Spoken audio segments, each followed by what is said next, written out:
আজ আর কোনো কথা নয়, তোমাদের নিয়ে সোজা চলে যাব আমার রান্নাঘরে। এখানে খানিকটা মুসুরির ডাল আমি ভিজিয়ে রেখেছি 3-4 ঘন্টা ধরে। অতিরিক্ত জলটা ফেলে খুব মিহি করে বেটে নেব। প্রয়োজন হলে জল ব্যবহার করো তোমরা।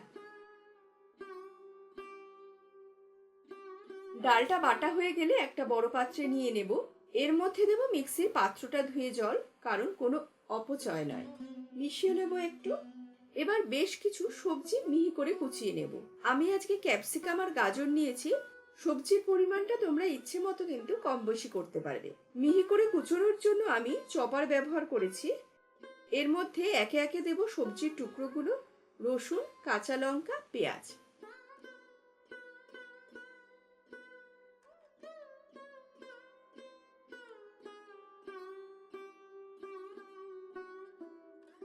খুব ভালো করে কুচিয়ে নিয়ে মিশিয়ে দেব মুসুরির ডালের ব্যাটারের সাথে। এই সময় আমি স্বাদ মতো লবণ দিয়েছি, কিন্তু ভিডিও ফুটেজটা মিসিং, তাই তোমাদের দেখাতে পারলাম না গো। তোমরা এই সময় স্বাদ মতো লবণ দিতে কিন্তু ভুলো না। কথা বলতে বলতে মেশানো হয়ে গেছে।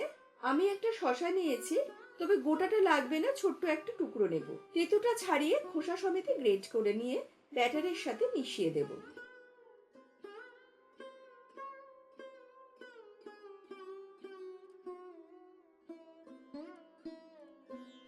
এবার দুটো ডিমকে ফেটিয়ে ব্যাটারের মধ্যে ভালো করে মিশিয়ে নেব। ডিম ফেটানোর সময় লবণ দেওয়ার ক্ষেত্রে একটু খেয়াল রেখো, আমরা কিন্তু ব্যাটারের মধ্যে আগেই লবণ দিয়েছিলাম।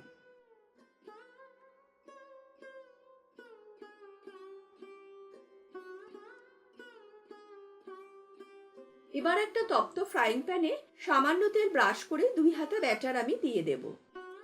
একটু ছড়িয়ে দেব। এপিট ওপিট ভালো করে ভেজে নেব, তবে গ্যাসের আঁচ কিন্তু মৃদু রাখবো। আর প্রথমে ঢাকনা ব্যবহার করো, তাহলে সবজিগুলো সেদ্ধ হয়ে যাবে। যখন দেখবে উপরের অংশটা ড্রাই হয়ে গেছে, তখন আর ঢাকনা দেওয়ার প্রয়োজন নেই।